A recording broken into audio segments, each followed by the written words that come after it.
would like to take just a moment for you to take out your cell phones and make sure they're put on silent. Tonight we are recording, and if possible, we'd like to have really good, clean recording solution. We ask now that you would help welcome Raymond K. Liebau, and he will discuss some of the things that he's written, as well as fantastically perform. Enjoy the music.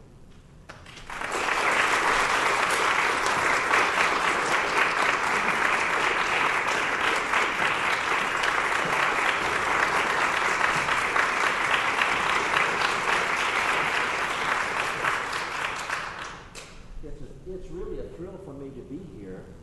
I have appeared here before with other musicians, and it's been a long time, a long time. Had the pleasure of teaching at Ole Miss for 30 years, met some of the finest young people in America, several of whom are on staff here. And I need to mention one person in particular beyond that. There was one gentleman on the faculty who is absolutely the finest person I think that I have ever met. Certainly the finest teacher I have ever met. And our offices were very close together.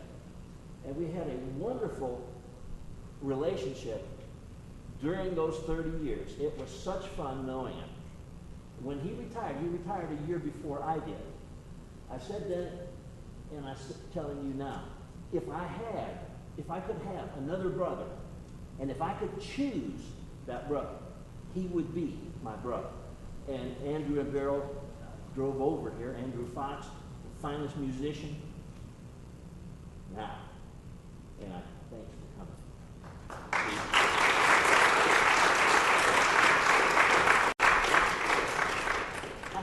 I had made up some pieces throughout my life. Spent a lot of time in choral music and wrote several song sets. But piano's my instrument, and when I was preparing for this recital of my music, I said, man, one would have thought I would have spent more time on the piano. But tonight's program kind of is my life in piano music. The first piece that I'll play is a piece the first piece that I ever wrote. And the only reason I could find it again was that my teacher had me go into, it was a scary place, a little room, but the fella cut a disc back in 1943. So a waltz for my mother. And here it is.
Some things about my music while I was working on this program.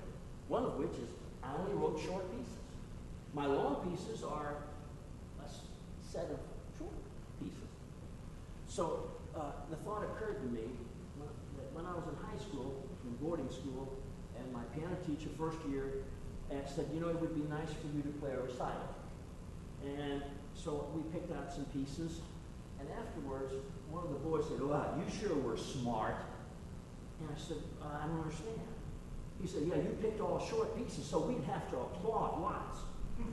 So I thought, well, hey, that's cool. No.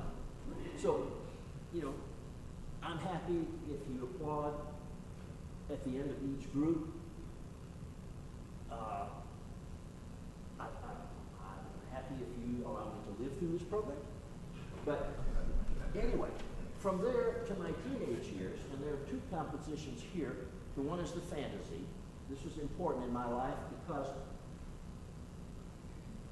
I entered a Florida state talent contest. It was Hollywood. If you won the state, you got a trip to Hollywood for $500. My family was rich in everything but money. And I won in my town. Well, the town was about 3,000 people, so I had no expectation of there ever being a statewide. Well, it happens that I played in the state contest and managed to win it. And that money allowed me to go with my mother, 1953, back to Germany, which is my parents' heritage, and get to know the only grandparent that I ever met, my mother's mother. So it's very, very special. And I played the fantasy then. And also a work that will come later in the New York Fantasy Suite that I wrote at that time. At boarding school, the piano was here, the wall was here, and I could look out a small window at the ocean, Atlantic Ocean. It was incredible. And listening to the waves coming up on shore. I found a chord that I was sure I was the only person that ever found that chord. And I didn't think so. But fantasy, and this was one of the pieces I played in that contest.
Strongest ensembles at Ole Miss when I arrived there in 1969 was the jazz ensemble, directed by Dr. Bob Jordan. He was very kind to read through with his jazz ensemble some pieces that I wrote for them. One, the orchestration was so bad that, I'm glad that really, that he didn't say what he really thought of it. Just because one can write something, and perhaps even successfully, doesn't mean that one knows how to use instruments effectively. And I proved that point. But what retiring, I realized that the ones that had been played, I heard one time.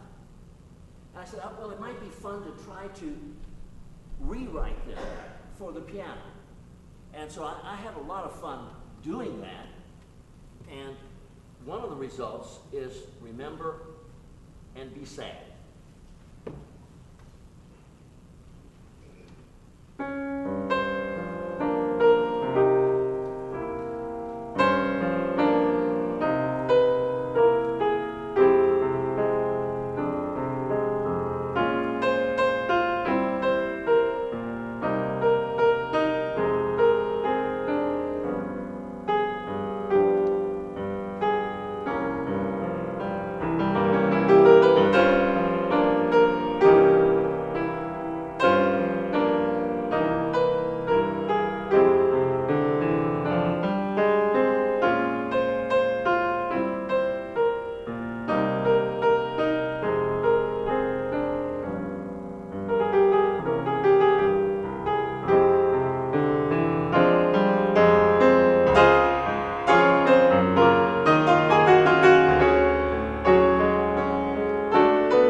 so many, many ways in my musical life and in real life. One of the things, I started playing old-timey pop music when I was about 12 or 13. First little combo, the drummer, because his dad was a dentist, he had money to buy a set of drums. Trumpet player, and me. But that started a wonderful, wonderful string of learning the great old songs. You youngsters haven't heard them. I hope someday that you will hear them and say, you know, some of those old guys could really write. And then when I came to Ole Miss, after a while, I was fortunate enough to join the faculty jazz quartet. I'm not a jazzer, I am an improviser. But whatever I learned about jazz was from those other three guys.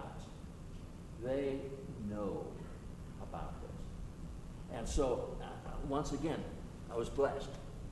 And back to the just pop music, sometimes you play a song so many times that you start playing it the same way. It becomes an arrangement. It isn't any longer an improvisation. And while our daughter was in junior high and high school, there was one piece that she liked. It's a song, an old-time song, back home in Indiana. And so I played the song, and I finally ended up with an arrangement of it. And then it was, Daddy, would you play Indiana? Daddy, would you play Indiana? That was okay.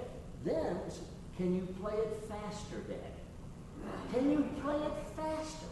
So I'd like to play Indiana for you three times, the song itself, and then my arrangement, and then faster, Daddy.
Recital, and she said, would you write something for my recital? Now, through an absolute fluke, I also became the composition teacher. I was hired to teach piano, and I loved most every minute of that. And the composition, I met a whole new group of students, wonderful students throughout these years. And so she knew that I wrote, and she asked if I would write something. And as it turns out, the first three movements came fairly quickly. I seem to be better at writing slower music. I don't know why. I just accept that. So the elegy came first, and then you would think I would know the titles, lethargy, and then fidgety. And I had a theme that I wanted to use for the last movement. And I would play it and play it and play it. I would get to the end of the theme, nothing, nowhere for it to go. So September went by, October went by November, the three movements were in the students' hands. December came, and just before the Christmas break, she said, Mr. Liebau, my recital is in March. Do you have that last movement? And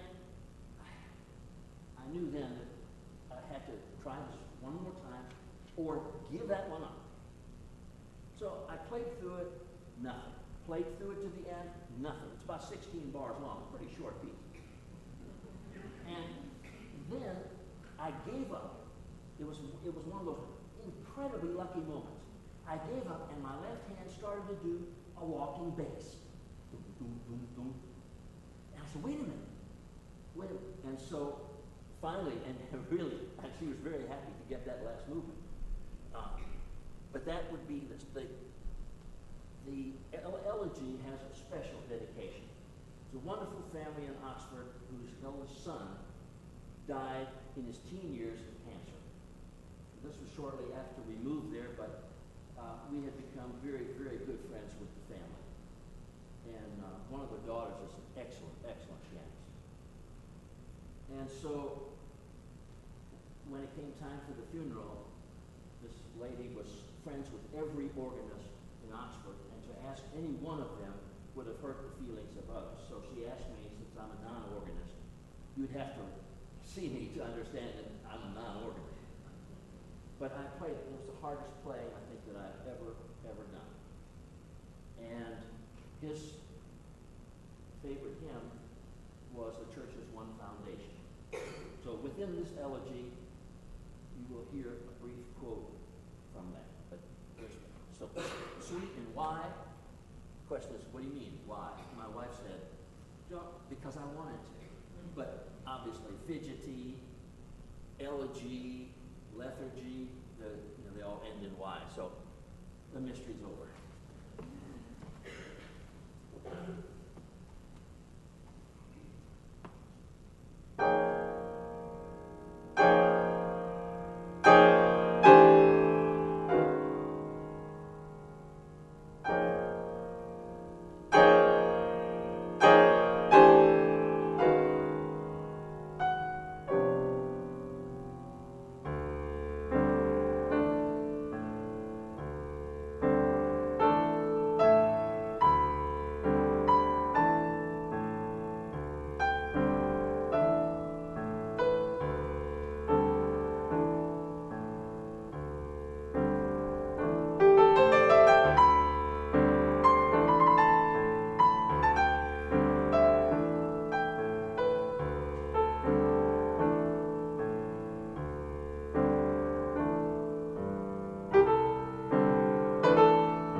piece, and I'm like, no, you're gonna go back just for a minute or so. Feel free to, to stand up and chant and everything. I'll be back. Of course, if anybody is standing when I get back on stage, I will accept that as a standing ovation, of course. And I'll be back in a minute.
Several songs along the way. It seems like I have a favorite song. One of the songs that has been one of my favorites forever is a song called Blue Moon.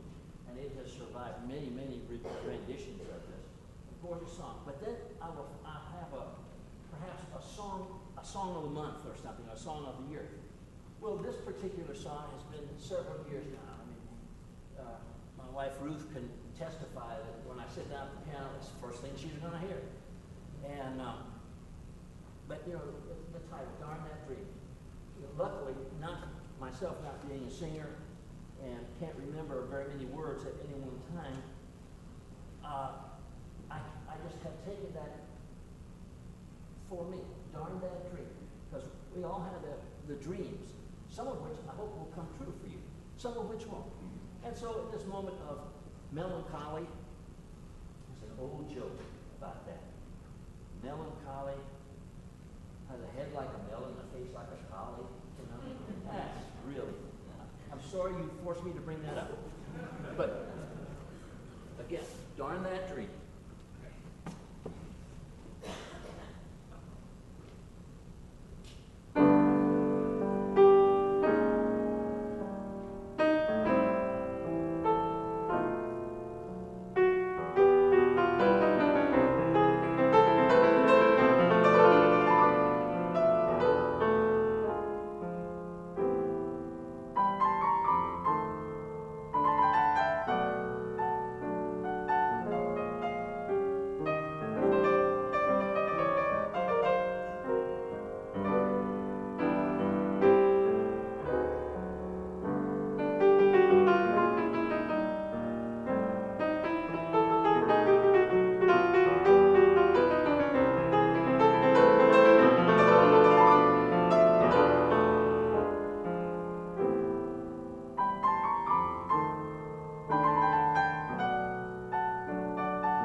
prelude is that one that I mentioned that my orchestration was so pathetic that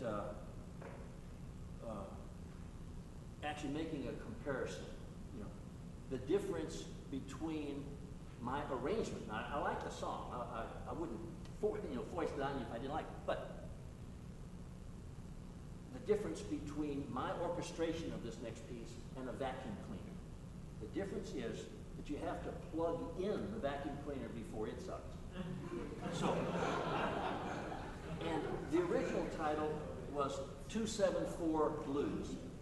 And what I did, the main theme is in the interval of a second, which is a little bit dissonant. Dissonant, sour, something. Then the next section is in the interval of the seventh. And then it goes back to the original. Then it comes in fourths. And so I just didn't like 274 Blues. Couldn't think of a better thing, so that's how it came to be 13.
To me, I have a lot of fun with that piece because it's more dissonant than it should be, and yet somehow there's some logic there.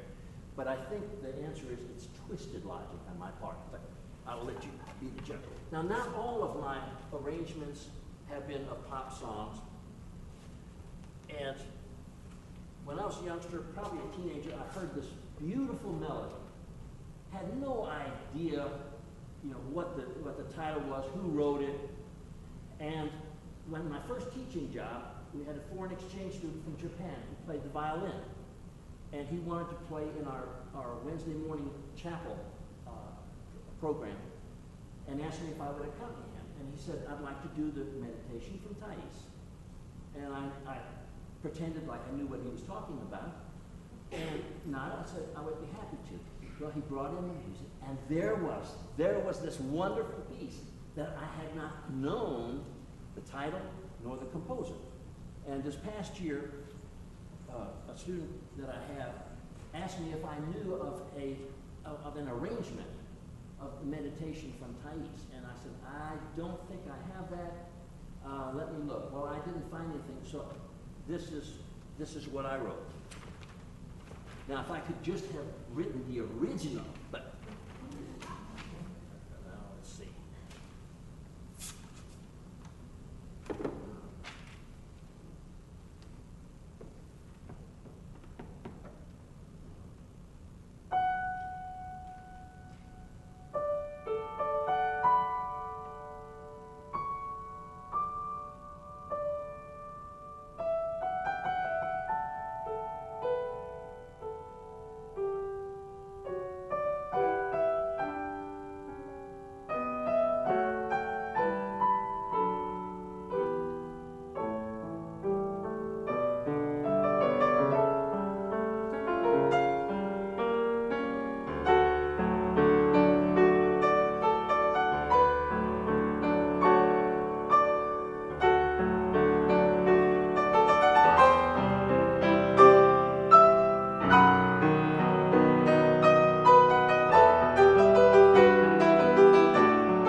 that's one of my favorites of the month.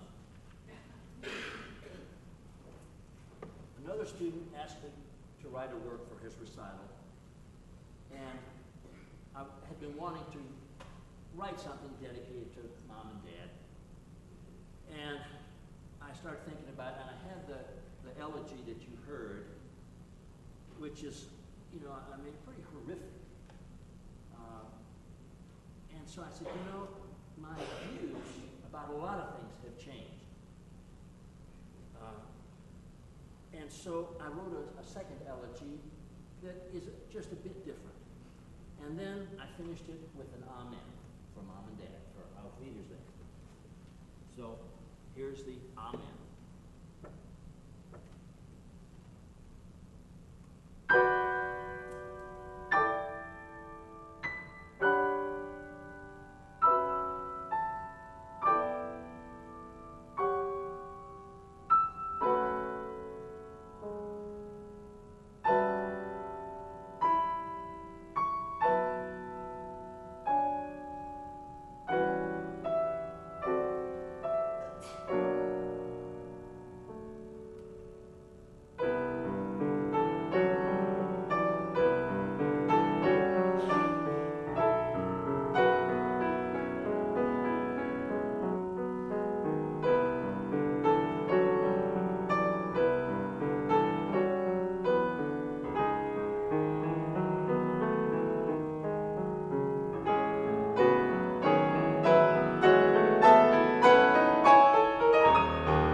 After I had retired, I received an invitation from the Mississippi Music Teachers Association to write a work for students, for piano students.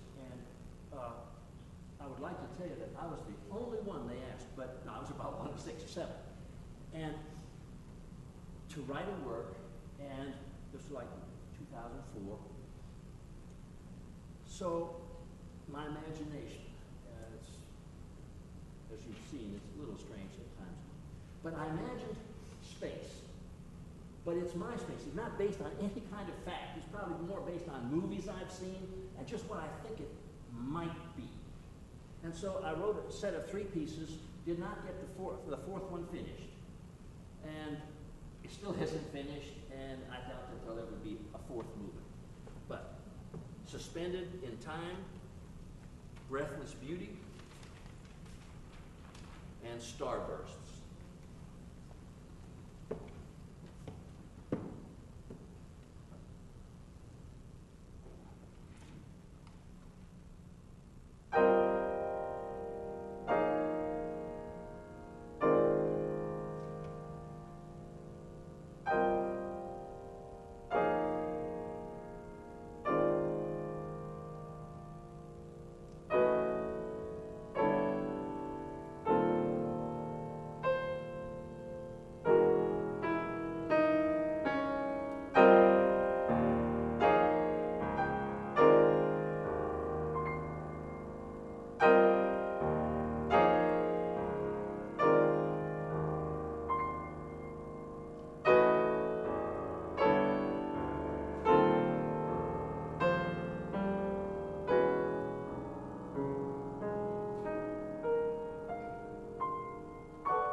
stick shift.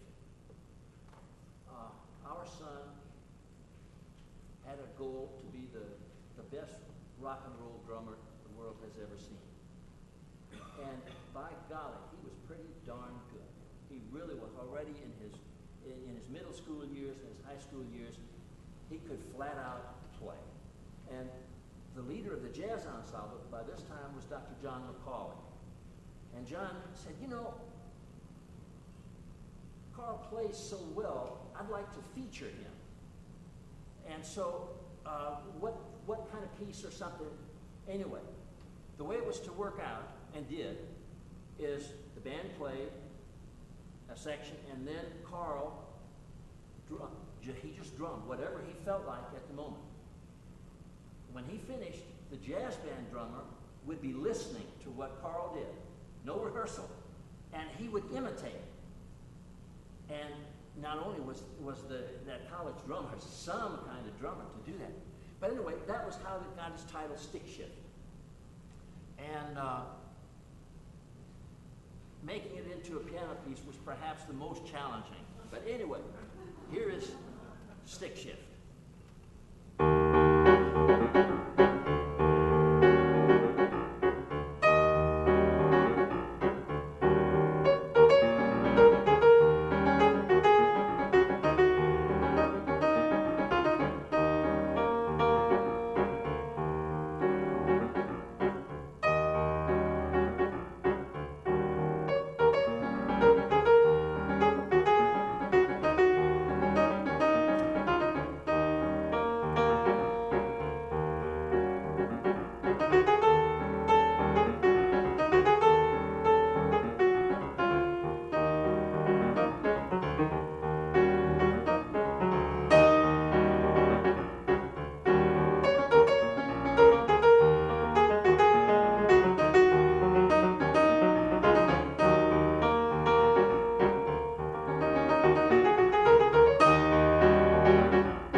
One of the private students I had as he was in middle school, probably one of the brightest young people that I had the pleasure to associate. I mean, he was far, far above me in intellect.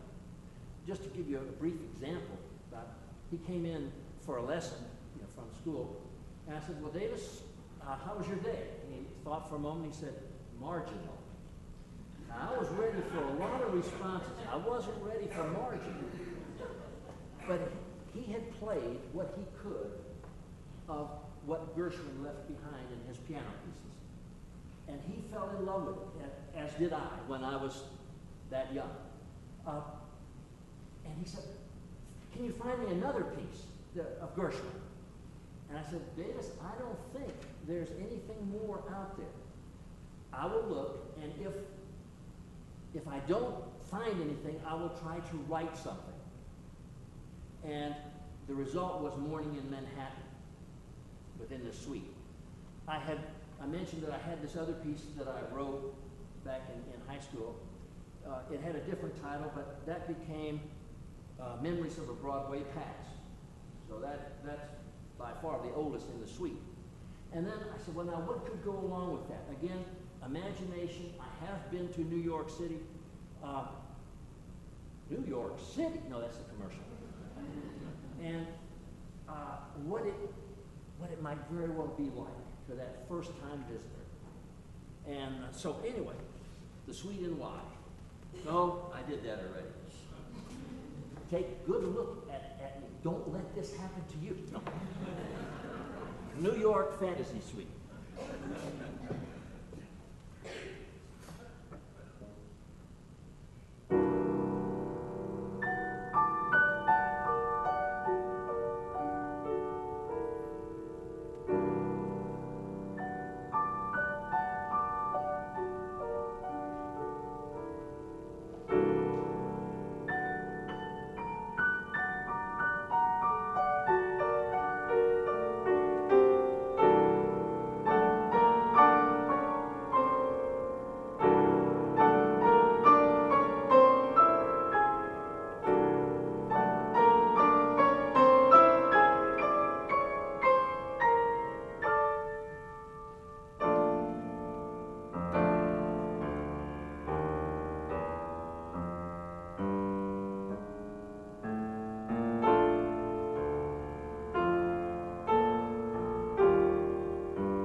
it is such a thrill to have been invited here to see if my hands, I can, train them, retrain them to do this, and to have such wonderful folks come and here, and then the special friends who made it. Actually, you're all now my special friends. You can't get out of that. But anyway, thank you so much. It's been a thrill for me to work on my pieces, to see, and then to see, can I still play? You'll find as you get older, you have some doubts. And if, and having your wonderful applause, I'm going to insist that when I do the dishes that my wife applaud. Thank you.